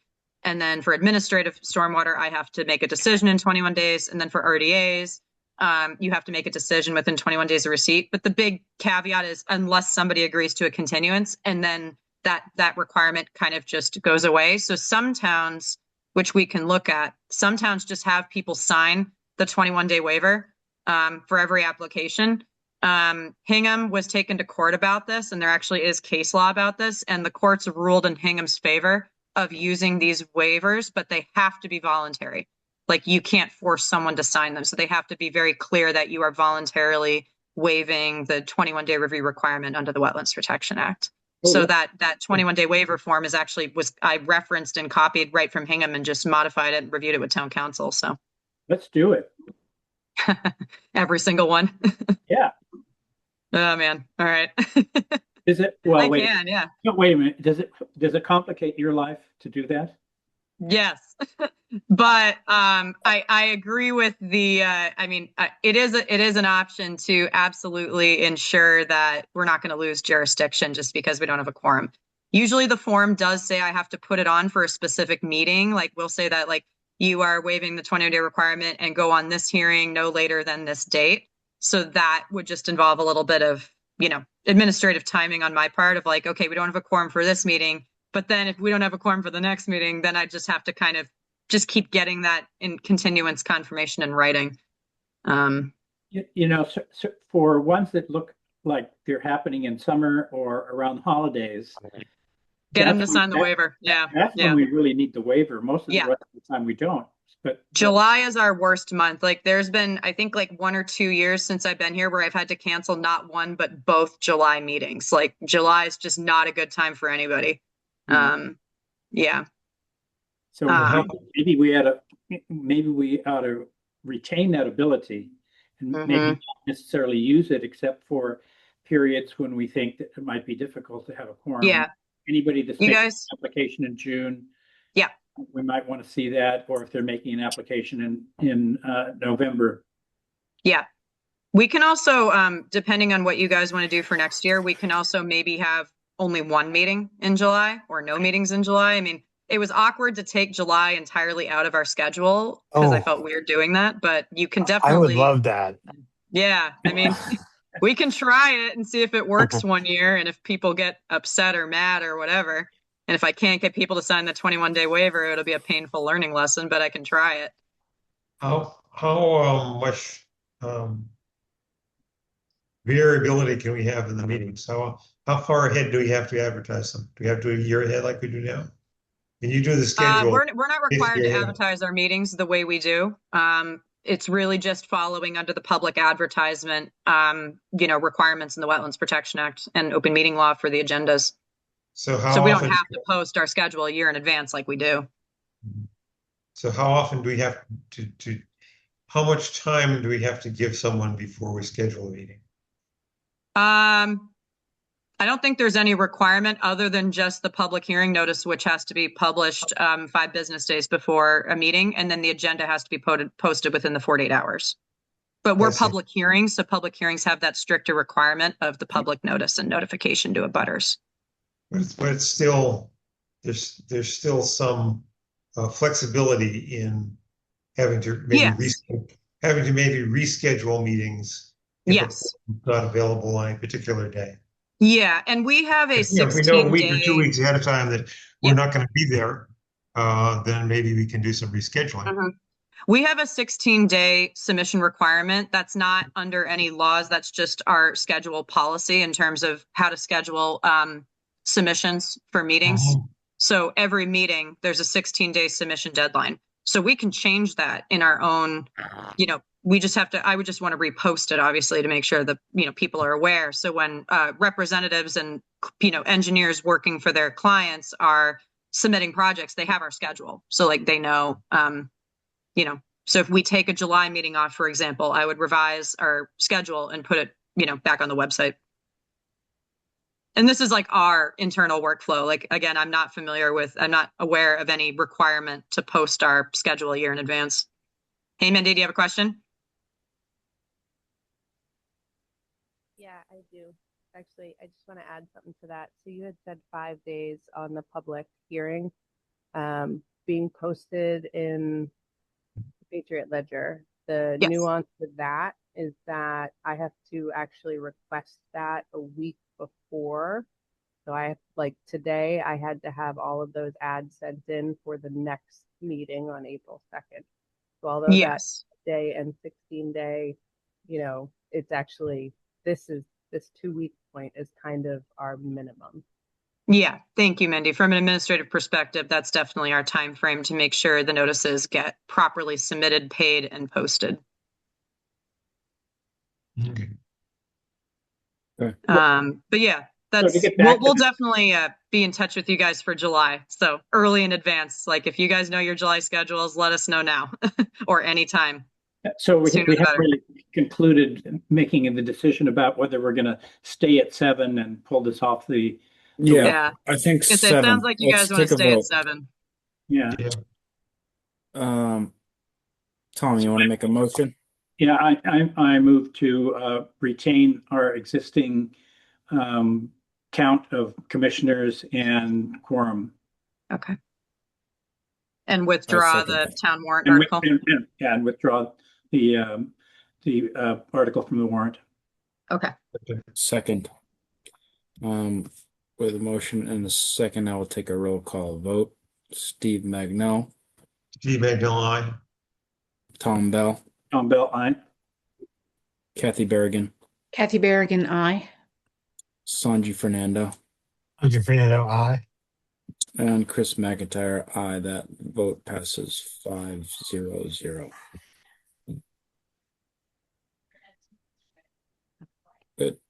All right. Wasn't that 6 people that voted? No, because Will's Will's gone. yeah, he had to go to another meeting. Sorry. Should I have noted that? I didn't note that. But That's okay. He left in the middle Will. of 70 and 74 Black Horse Lane. Yeah. All right. Next up, since we do have folks in the audience that are probably hanging on for this, we have an open meeting law complaint, which I drafted responses to, which were reviewed by town council and edited, which Charlotte distributed and put in OneDrive this afternoon, shortly before the meeting. I think not. Did everyone have a chance to review that? And does anyone have any edits and or comments that we can provide to council before we distribute that response? And thank you guys. I'm sorry that was really last minute. I literally got it from town council at 5:15 today. So I had a chance to review it, and I thought it was great. She did a great job with that, Chris. I have no suggestions. I thought it was perfect. Okay. I did have Thank you. one clarification, which I sent to you, Charlotte. Yep. Thank you. I forwarded that to town council. Do you want to just kind of summarize your comment, Chris? I think it was mostly some wording changes. Yeah, there was a note that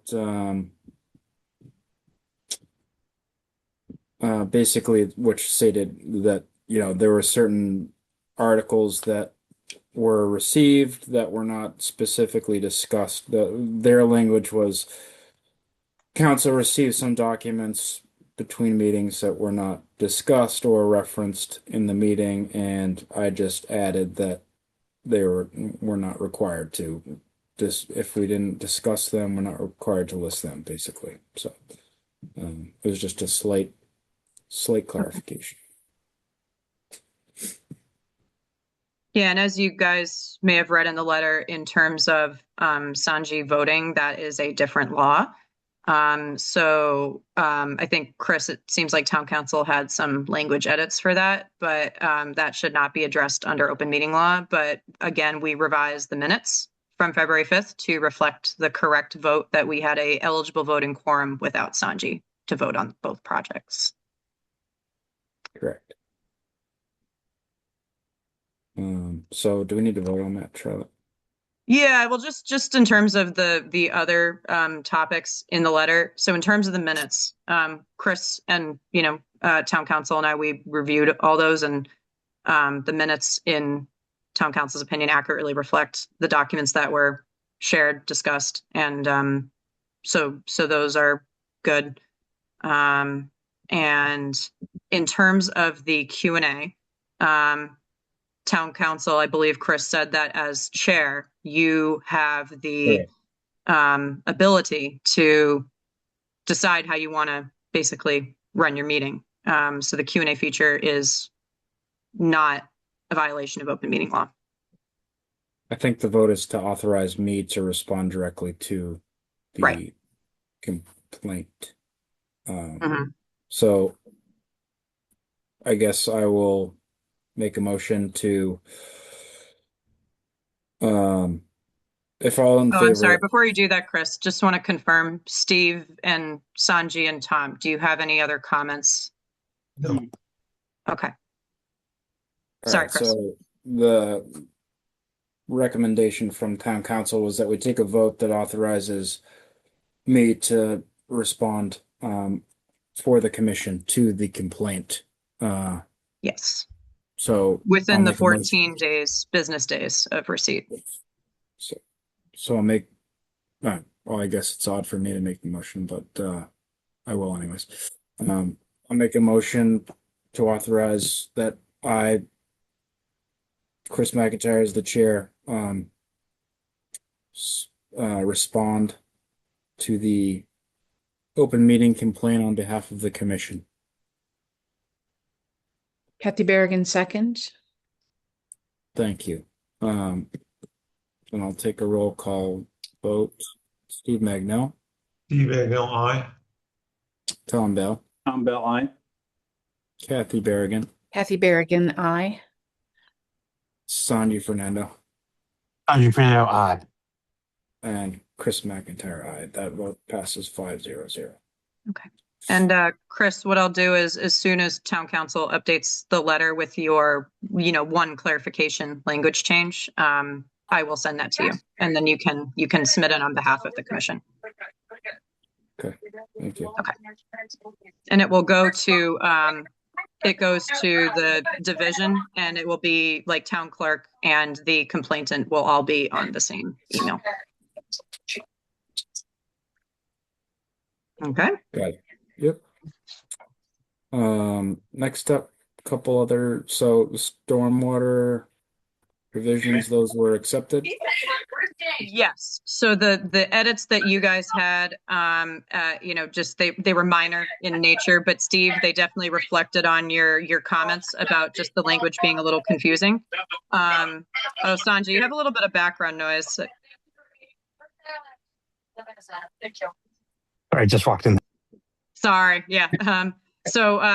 Steve, just to refresh, catch you guys up to speed, your comment that you had submitted, we definitely clarified the language to make sure that language was very clear and didn't seem contradictory.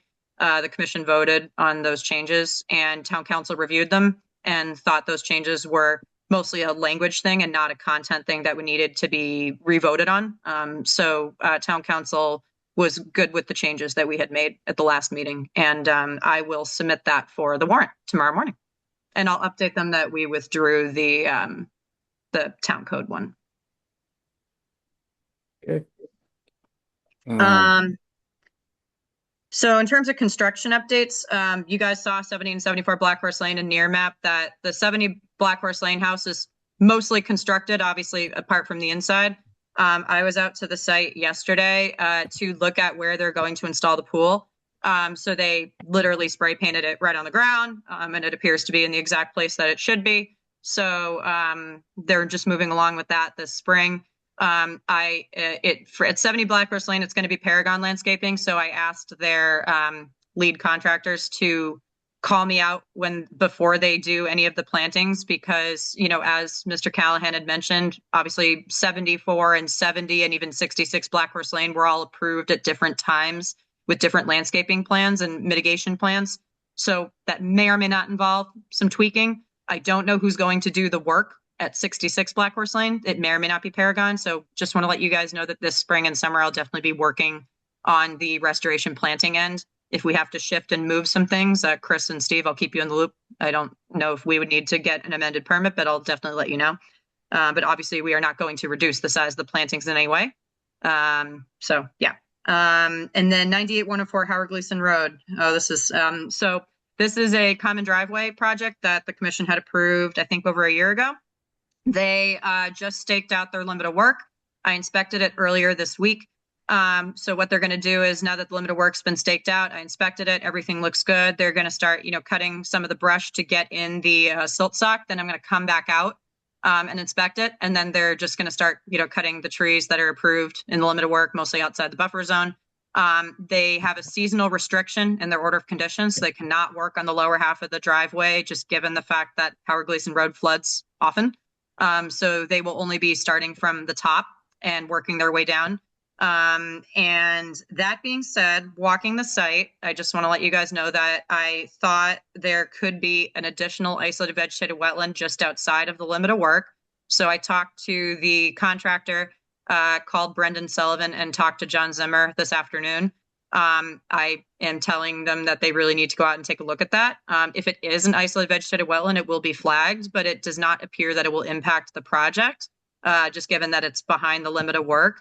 but it still needs to be identified if it is one. It was a ponded area, a low point. Now that wouldn't have really fazed me, aside from the fact that it was almost 100% composed of sweet pepper bush, briar, and some oak species that like to grow near or in wetlands. So I don't have a soil auger. Otherwise, I could have told you guys right away if it had hydric soil. So, Brendan's going to work with John Zimmer to get him out there and take a look at that and determine if it's a wetland or not. And then 94 Black Horse Lane. That one, in terms of the dock project. So the dock project that we had approved a little over a year ago, they're going to start work in the next couple weeks. They need to stake the center line. There is a large rock that's out in the water where we may or may not need to shift it. So we will determine that and see if it needs to go for any amended permitting. If they're shifting it like 6 inches, I think that's fine. But if they do need to reorient it or rotate it or whatever, that may or may not need an amended permit. So we'll figure that out in the next couple weeks. And then 80 North Main Street, that's another dock project. This one also has 2 permits with the house going on. House is mostly built. They're finishing the driveway and walkways, and they're getting to planting hopefully this spring and summer. And then the dock at 80 North Main Street will probably start in the next couple weeks as well. That dock was much shorter than 94 Black Horse Lanes. And 94 Black Horse Lane also has that water main loop project that may or may not start this spring. So I will definitely let you guys know because I will be at that site a lot. So as you can see, lots of Black Horse Lane things to do. And then CPC stuff. So just to keep you guys in the loop of other projects going on that I'm working on, Cohasset Conservation Trust and I have paired up as part of my responsibilities for land management, because that is my job partially. I'm working with CCT to get what's called a baseline documentation report, which you need for every conservation restriction. And it sets like the baseline of how to manage the property. And it's also an important legal document that we unfortunately do not have record of, that, or maybe they exist and we just don't know where they are. So we are kind of backtracking with that. So we're working on 3 properties that CCT and us either own or manage or both. And they were purchased or partially purchased with CPC funds. So that includes Barnes Wildlife Sanctuary, which was a CR in the early 2000s, Ingram Park, I think also early 2000s or mid 2000s. And then the newest one at 487 King Street, which they're calling Salerno Woodlands. So we're going to, we actually just got approval from CPC. It has to go to town meeting. So it'll be on the warrant to do those baseline documentation reports, do some mapping, and then get a survey from a professional land surveyor for the newest CR. So kind of backtracking and also moving forward with the newest CRs. So I'm getting all the land management stuff in order for you guys. In terms of other things, I'm working with CZM and the North and South River Watershed Association, and then the towns of Scituate and Marshfield on a technical services opportunity, which these seem to be popping up now, which is awesome, where basically the state is paying professionals to work with municipalities on certain projects, mostly related to a lot of climate resiliency types of projects. So we came up with a joint project on the fly to do a regional mapping and identify all of the critical parcels for land conservation, habitat connectivity, climate resiliency, et cetera, and then map all those out and then start the planning for like long-term conservation for, all those good reasons. So North and South River, Marshfield, and Scituate were all interested. I think it was actually Scituate's idea to do this. So CZM needed a project from the Mid-South Shore area for their Resilient Coasts program and laws now. So working on that. And then last but not least, the Gulf River project. Oh, sorry, Sanjay, go ahead. I had a question about that. Yeah. I'm almost a little afraid to answer. There's been asked, I'm going to ask it. Go ahead. We've had a lot of well-publicized debates with Scituate on the research area spanning the harbor. How does that play out at all in this the collaboration sounds great. It's just, I'm curious how you guys discuss that. Yeah, in terms of the nitty gritty intricacies and possible political issues, obviously we're not trying to rock the boat in any way. We just wanted to identify, and actually the Nature Conservancy, Sanjay, has already mapped larger areas across New England, and they've identified areas in the South Shore as critical anyway. So we're kind of not necessarily duplicating the work that Nature Conservancy has already done in terms of mapping, but we're kind of fine tuning it a little bit to be more regionally specific, and just having that serve as a potential long-term goals. So it's not obligating us to do anything. It's really just trying to help municipalities map, plan, strategize, and potentially conserve land that's critical for climate resiliency. So yeah, we're not trying to like start anything in terms of like, you can't ever develop this land kind of thing. But it is important for, Massachusetts and New England in general, probably the entire country, to think long term of how to, arm yourself against climate change. So Yeah, fully agree. Like, thank you for clarifying. Yeah. Yeah. I just know from everything we've been going through with the castings. Yeah, and the same project with CZM, like the Gulf River project for the Coastal Habitat Water Quality Grant. It's like the same mindset of like, we're not trying to like point the finger at anyone and say this is your fault. We really are not intending to do any of that. So we're trying to encourage like healthy regional collaboration that focuses on the bigger picture and not the potential back and forth with some of those things. Yeah, which we appreciate. I think I think I appreciate it. Thank you. Yeah. Yes, And then thank you.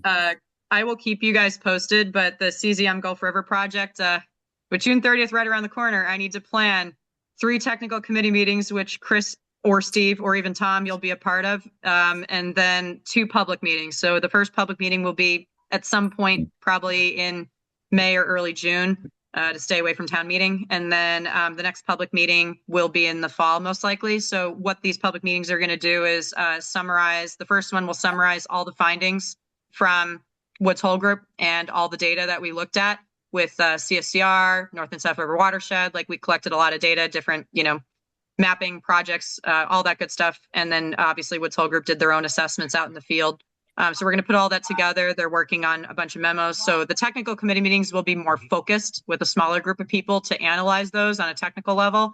And then the public meetings will be to present the information to the public. So part 1 is presenting the data. Part 2 is presenting the plan for restoration. And Woods Hole Group for the later public meeting will come up with, we will finalize a large a comprehensive restoration plan. And like I said, not pointing the finger, not obligating us to do any of it, but just to advise Cohasset and Scituate on how to restore the Gulf River and how to work towards that with both communities. Alrighty, so for tonight, obviously we're missing. And then last but not least, it's vernal pool season. I've already received a couple of requests to collaborate with looking at some vernal pools again, mostly on town land and a few possibly on CCT's managed properties. So I will keep you guys posted on those. With that being said, there was I think an NHS student who I worked with last year who came up with a cute little sign to put in Wheelwright near the skating pond with a QR code to educate people on don't put your dogs or don't bring your dogs in the vernal pool, especially this time of year. So I just put that up with Mindy, I think last week. And so, yeah, with vernal pools, obviously, I would need permission to walk someone's private property, but I am still investigating those vernal pools and potential vernal pools on town property and CCT property with them. You don't need to be on their property if you can identify the wood frogs. Yeah, the wood frog chorus, you're right. But to certify it, I would need the property owner's permission. But I will revamp it. You don't really need to be on the property. You can be close enough on some other property to record the frogs. Oh, I know. Yeah. No, you can do that. I just meant to certify it on somebody's property. I would need their permission.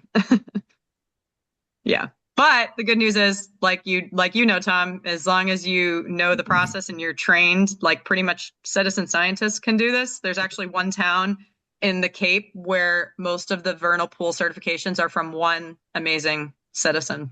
So I'm looking at those just again now that we have some management transitions. I think I mentioned this back in one of the Eagle Scout hearings, but that'd be a good project for an Eagle Scout to certify. I agree. That's actually partially why I've held off. Well, that's one of the main reasons why I've held off. I think it's a lot better coming from within the community. That's just my opinion, but I think it's a lot stronger versus if I'm doing it and it has any potential, assumptions for that versus if a bunch of kids are doing it. So I actually just spoke to the schools this week I was getting Good. interviewed by an 8th grade research team, and their eyes lit up when I talked about vernal pools. So I would love to hand this project off to students or a conservation organization and have them certify it with the town's permission. Good. Yeah. I had one 48-hour notice, but other than that, that's it for me. What's your 48-hour notice? All right. You guys want to see a picture? Unfortunately, it's not mine? fun. What's up? Is it the one that I sent you? Wait. Oh, no, that one? No, but you can bring that one up. But this is another one. Sorry, give me one moment. So while I was at 9814 Howard Gleason Road, a lot of you may remember that we had just issued an emergency certification for 150 Howard Gleason Road. They had their water connection break, and it was a public safety emergency to connect that water so that the fire department can have access if there's a fire. So when this was presented to us, we were told that the work was only going to occur within the road, and it was not going to occur in the wetland.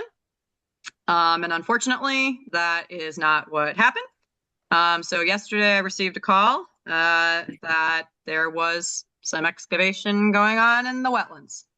This is right across the street from the yacht club. This was to locate the permanent water line connection for the temporary line, which is sitting above grade.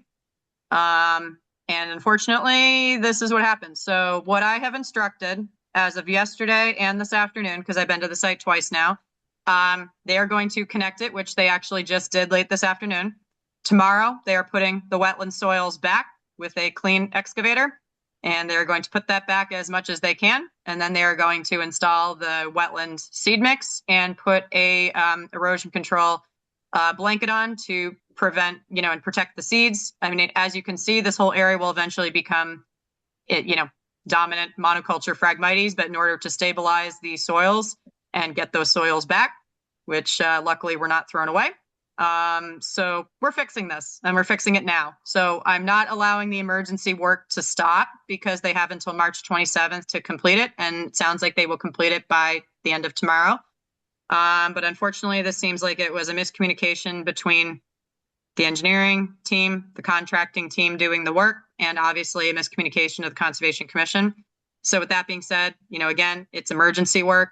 I feel like if we had known about this, I think we obviously still would have authorized it. It just would have involved a different plan with a different set of conditions and what needed to happen. And the supervision of me on the site probably would have been a lot more. So the other layer of complication, which is outside my purview, is this is also on a private property, not in the town road. So that is up to the contractor, the engineer, and the homeowner to figure out. We only approved the plan that we had, and this wasn't correct. On the plan. We did not approve So this it's on not- somebody else's property. So it wasn't our miscommunication. It was Nope. the plan didn't communicate what they're doing. Yeah, like I don't want to point fingers, but it was definitely a miscommunication between the contracting team, the engineering team, and the work being done and what was communicated to the commission.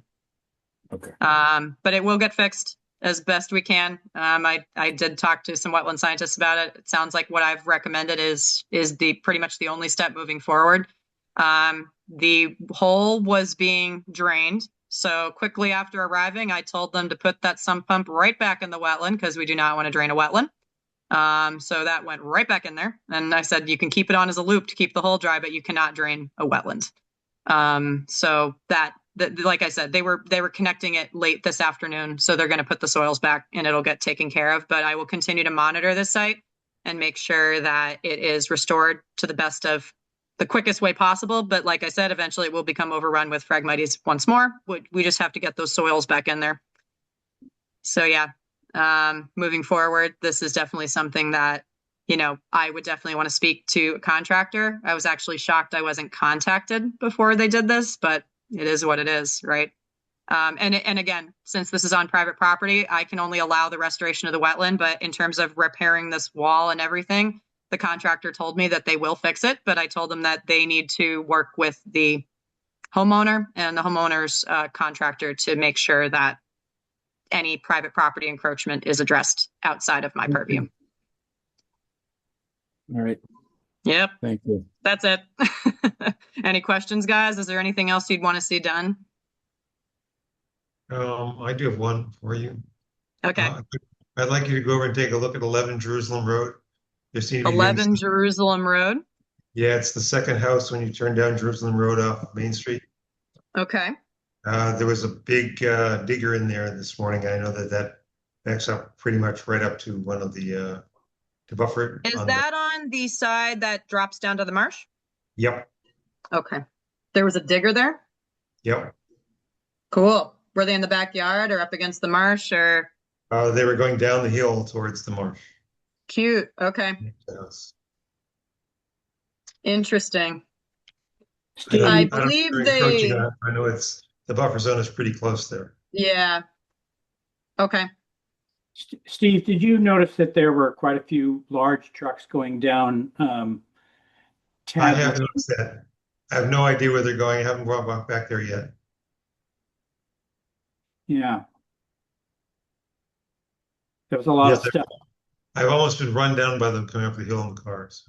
Steve, did you see any particular company, like a vehicle that had a name on No, it? no, I was driving by and there's this big yellow Okay. digger. You could see Yellow them. digger. All right.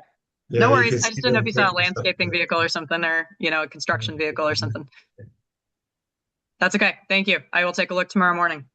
Thank you. And then Chris, you had your 48-hour issue, 380 Chief Justice Cushing Highway. You guys obviously know there's a lot of snow to move around. So there is I think it's pretty large, but it's definitely still melting. Snow dumped in the wetland on the corner of Sawyer and 3A, right behind where the Feng Shui used to be, and now it's a pizza place. There is guidance from DEP about putting snow in a wetland, but you have to do it through an emergency certification. So obviously no one contacted me. And you have to do it obviously if you don't have any other option, obviously. So like if you have your snow storage areas, you obviously put it there. You don't put it in a wetland. So wetland's kind of a last resort. I need to read the guidance a little bit more, but I will definitely be sending the owner a letter. Obviously snow from a parking lot has quite a lot of stuff in it. So I'll definitely assess the situation and see how they can clean it up or either let it melt, pick up the trash by hand, or if they have the ability to remove the snow without going in the wetland and damaging it. I'll take a look at that. And Chris, let me know if you have suggestions, but I need to look at that. Thank you. Yeah, I just saw the pile that was still there after the 60-degree weather, and I said that obviously was placed by Yep. machinery. Yep. And yeah, just I don't know what the right mitigation is. I wouldn't think at this point removing it is, that would probably do more harm than anything, but definitely clearing out Yeah. any trash and what have you. Yeah. Yeah. I think that's probably the best course unless there's a way it can be safely removed by hand. But yeah, moving forward, they will absolutely need to notify me in advance, and it would have to be approved through an emergency certification in most cases. So I will definitely look through that guidance a lot more. It was actually sent to me by DPW and town manager, before the second storm. But then after that, obviously I received one call on James Lane from a condo association. So I need to take a look at that one too. And yeah, this one at CJC. I think either way, communicating in writing and documenting it and dictating any course of action for the violation is absolutely probably the best step. I don't think I need an enforcement order unless you guys feel strongly on that, but I do want to obviously note to the homeowners and whoever did it, it's going to go to the property owners. So, yeah. Okay. Good. Anything else, anyone? It was a good meeting. Nice job, guys. 8:30, not bad. Anyone care to make a motion to adjourn? Now we're all happy here. Yeah. I move that we adjourn. I second that. We'll take a voice vote then. All in favor? Aye. Adjourning? Aye. Aye.